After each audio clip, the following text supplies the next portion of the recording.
Parce que parfois on peut prier pour les malédictions et après on ne sait même pas quelles sont les malédictions qui sont encore attachées à nos vies. Oui, tu peux te dire, ça fait 20 ans, ça fait 10 ans, ça fait 15 ans que tu sers le Seigneur. Il n'y a plus de condamnation, il n'y a plus de malédiction en toi. Il faut souvent examiner.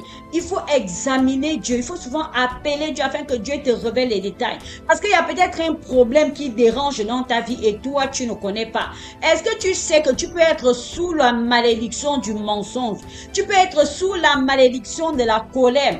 Tu peux être sous la malédiction de l'impudicité. Et toi, tu vas directement penser, tu vas seulement penser que ce sont les œuvres de la chair. En fait, la chair est faible. Mais c'est ça, être sous la malédiction de la loi du péché. C'est ça que Paul condamnait lorsqu'il parlait aux Galates, que vous êtes encore sous la malédiction de la loi. Parce qu'effectivement, les œuvres qu'ils mettaient en place, c'était les œuvres de la loi. Et pourtant, c'était les chrétiens de Galates. Mais il leur fait comprendre que vous êtes encore sous la malédiction de la loi. Et là, il faut aller regarder, je pense que c'est dans Galates 3, du verset 1 au verset 3. Ou bien, je pense qu'au verset 10 aussi. Et là où il parle de ça.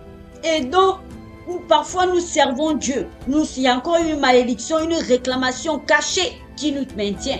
Et tu te rends compte que tu as des mauvais caractères, tu as des mauvais comportements. Tu ne sais pas que tu as toujours ces liens-là. Parce que chaque jour, de la même manière que Dieu veut renouveler, Dieu renouvelle ses bontés, ses grâces, ses bienfaits dans nos vies. Et c'est aussi chaque jour que l'ennemi veut détruire cela, détruire nos vies, détruire même nos caractères, détruire nos habitudes, détruire nos comportements, afin que nous ne soyons pas agréables à Dieu. Lorsque tu n'es pas agréable à Dieu et que tu poses les actes de la chair, tu es sous la malédiction de la chair, tu es sous la malédiction. Et beaucoup sont encore sous la malédiction